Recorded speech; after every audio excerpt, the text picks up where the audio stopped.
All right, so this is the Unit 4 Progress Check Multiple Choice Part 2. We just have a few to wrap up here. Okay, so we did question 17 already.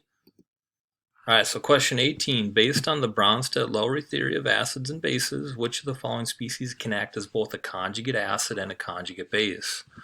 All right, now this has to be something that can have a hydrogen ion added to it or removed from it. So the only possibility that works and is still stable is this HS, okay? Because you can't remove these hydrogens right here. They're just more stable there. It can only be that hydrogen that was at the end.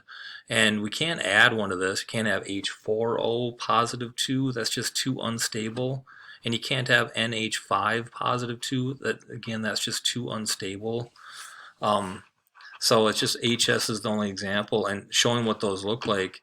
HS, so this can act as an acid and produce this conjugate base, and this can act as a base and produce that conjugate acid. So that HS is the only one that works and still offers some stability. Okay. Okay, so that's 18, so it's got to be letter A. 19.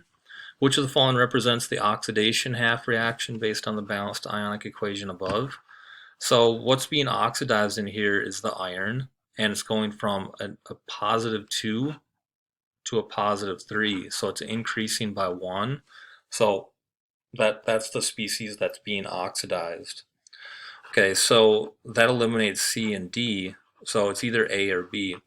So and then you also want to remember, in terms of electrons, oxidation is a loss. So that oil rig that I had you write in the notes, oxidation is a loss of electrons. So letter B, this is showing that electron is being lost. It's being produced. If something's lost, that means it's being produced. It's going to be given off to the surroundings. Okay, so it's got to be letter B.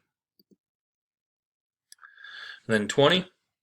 Based on the half reactions represented above, which of the following is the balanced ionic equation for the oxidation reduction between aluminum and this tin positive 2? All right, now this is the concept of that balancing redox reactions using the method of half reactions.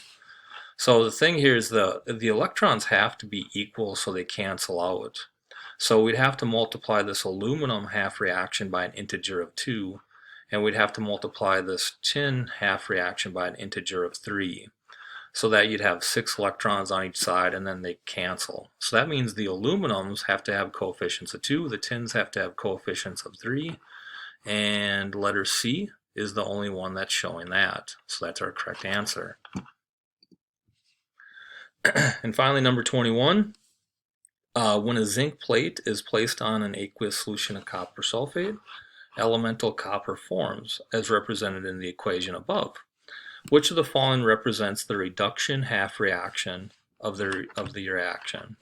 So what's being reduced is the copper. It's going from positive 2 ions to 0. So it's showing a decrease. Okay, so that's what's being reduced.